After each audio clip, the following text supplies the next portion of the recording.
The United States is the world's most prosperous economy. It's been that way for so long, over 100 years, that we take it for granted. But how did it happen? There are many answers, of course. One is that the United States values the free market over government control of the economy.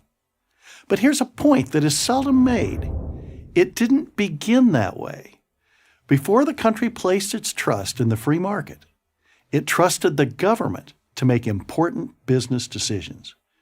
Or to put it another way, only after the government failed repeatedly to promote economic growth, and only after private enterprise succeeded where the government failed, did the United States start to develop a world-beating economy.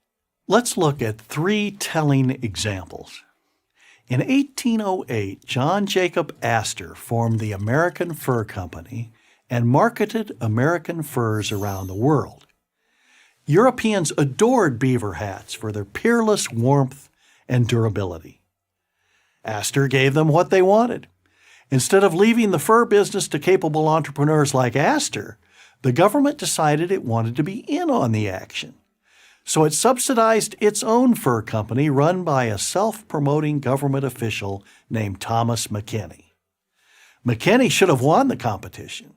After all, he had the federal government backing him. But while Astor employed hundreds of people and still made a tidy profit, McKinney's company lost money every year.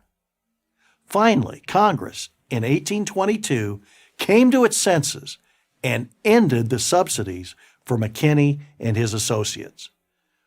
A similar situation developed in the 1840s around the telegraph.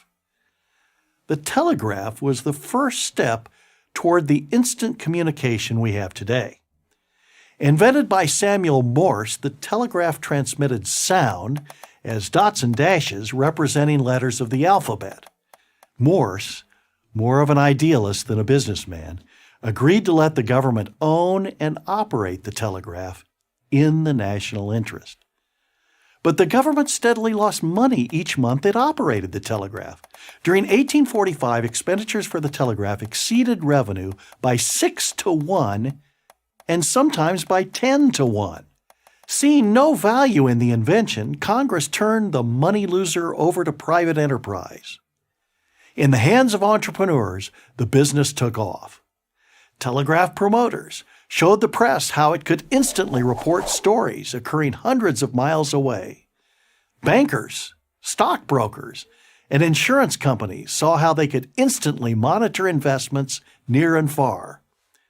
As the quality of service improved, telegraph lines were strung across the country from 40 miles of wire in 1846 to 23,000 miles in 1852. By the 1860s, the U.S. had a transcontinental telegraph wire. And by the end of that decade, entrepreneurs had strung a telegraph cable across the Atlantic Ocean. Why didn't the U.S. government profitably use what Morse had invented? Part of the answer is that the incentives for bureaucrats differ sharply from those of entrepreneurs. When government operated the telegraph, Washington bureaucrats received no profits from the messages they sent, and the cash they lost was the taxpayers, not their own. So government officials had no incentive to improve service, to find new customers, or to expand to more cities. But entrepreneurs like Ezra Cornell, the founder of Western Union, did. Cheaper, better service meant more customers and more profits. Just 15 years after Congress privatized the telegraph, both the costs of construction and the rates for service linking the major cities were as little as 1/10 of the original rates established by Washington. In the steamship business, we see the story repeated yet again. During the 1840s, regular steamship travel began between New York and England. The government placed its bets on shipowner Edward Collins, a man more skilled at political lobbying than at business. While Congress funded Collins, Cornelius Vanderbilt started his own steamship company.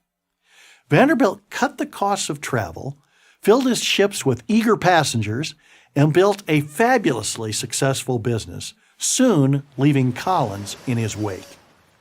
Collins failed because he didn't feel a need to improve or even provide safe and regular service. For example, 2 of his 4 ships sank, killing hundreds of passengers. If he lost money, there was always another politician to appeal to. Vanderbilt, in contrast, had to serve his customers, or he would have lost his company. You'd think we would have learned our lesson by now. Economic prosperity comes from free enterprise, not from government subsidies. But it's a lesson we have to learn every generation. I'm Burton Folsom, professor of history at Hillsdale College, for Prager University.